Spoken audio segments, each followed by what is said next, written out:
Everybody, Tim and Miranda here for Furious 6, the fifth movie, chronologically. Yep.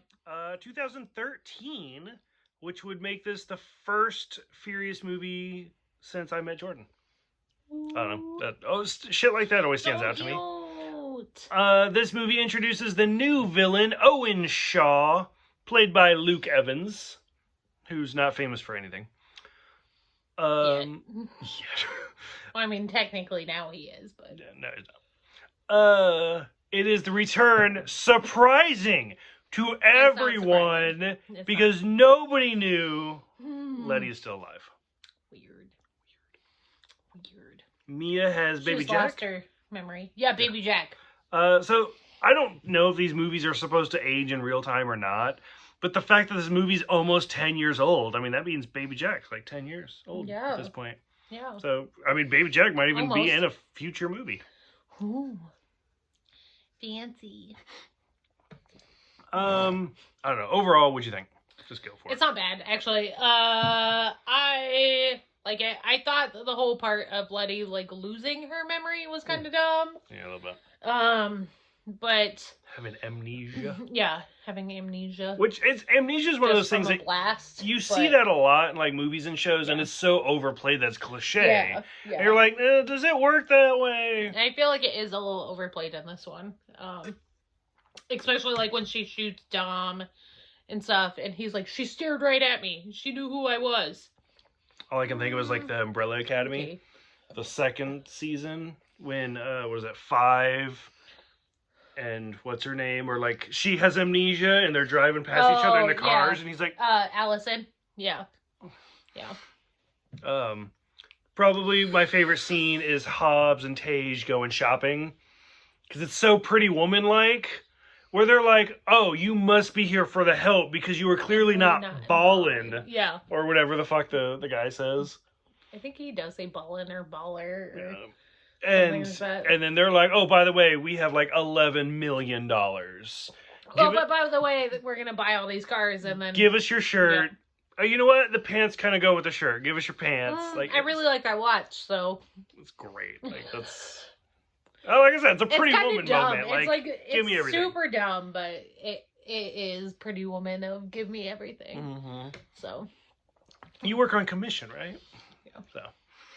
I love that you just put Giselle and Mandalorian go shopping. Because I don't remember her name. She's not even a Mandalorian. But I did not recognize that. I didn't write down her name either. Fuck. Gino something, I think. All I want to say is Kara because it's her name in Mandalorian and it's not. I did not recognize her at all. Yeah, because I was like, she looks super familiar. And I'm like, I'm going to look her up real quick. I was Isn't she famous for fighting? Like The Rock and stuff? She was an MMA fighter or something? She was an MMA fighter, a UFC fighter. So she's a fighter. She's not like The Rock or where it's fake fighting.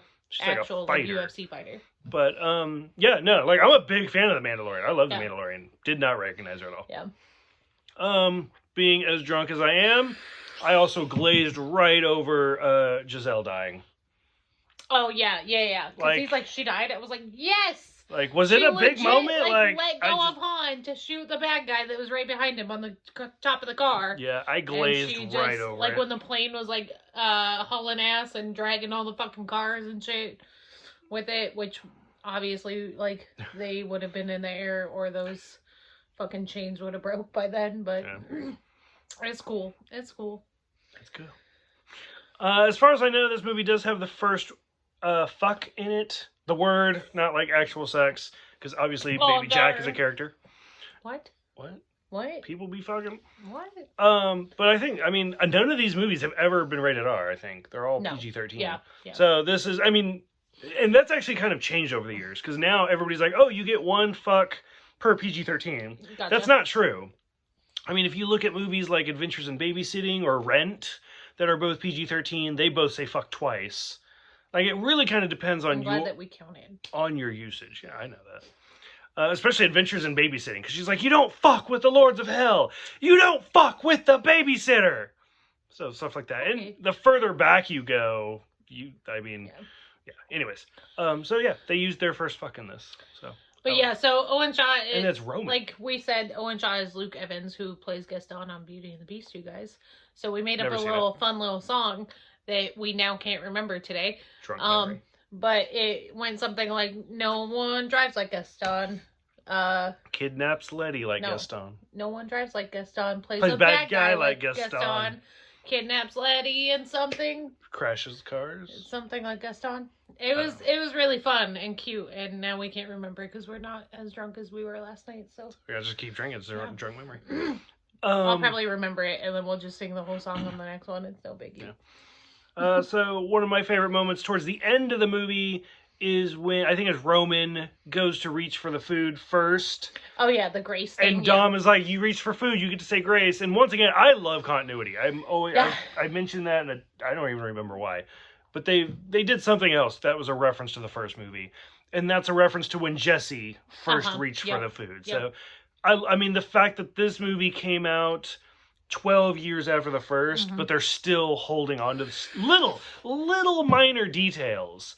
I mean, it's a different writer, it's a different director. It's literally just like the crew that's the same, the actors. Yeah. Stuff like that is great. So I really like it. And then, of course, through this whole movie, they're making fun of Roman's forehead for being too big. Big ass forehead. Oh, fuck, what does he say? At the end of this one, he's like, "Oh, Mia, you better hide your baby oil," when Hobbs is coming up the driveway. And Hobbs is like, "Oh, you better hide that big ass forehead," and fucking Ludacris. Just fucking spit take. Yeah, this was not scripted. And you can just see it on Ludacris's face that he's like, "Oh fuck," and just spits out his whole fucking mouthful of beer, and it's just hilarious. And fucking Roman's character Tyrese Gibson is just standing there like, what do I say to that? Like, yeah, it was basically, what do I say to that? And it's just hilarious. And to me, that's what makes these movies good, is because they do interact like a family. Yeah, like they all have great chemistry. So, I think we're officially, if not already, like up to where you hadn't seen. Like this is your first time seeing this movie. Yeah. Any closing thoughts? No, I liked it a lot. Like it was really good. So. Okay. Once again, I didn't write it down, but after Giselle dies, once again, fucking like the last three movies, like 4, 5, and 6. Every fucking movie has Han being like, "Let's go to Tokyo. I'm gonna go to Tokyo," because we all get it, we know. And sure enough, after Giselle dies, Han once again is like, her and I said we were gonna go to Tokyo. So, if you don't have any closing thoughts for this one, so this is it. I really enjoyed it. I thought it was a great movie. Yeah. Let us know what you guys think of this movie so we can talk about it. Thank you guys for watching. Thank you for subscribing. We will see Han again in the next movie, going back to the third one. Yep. Tokyo Drift.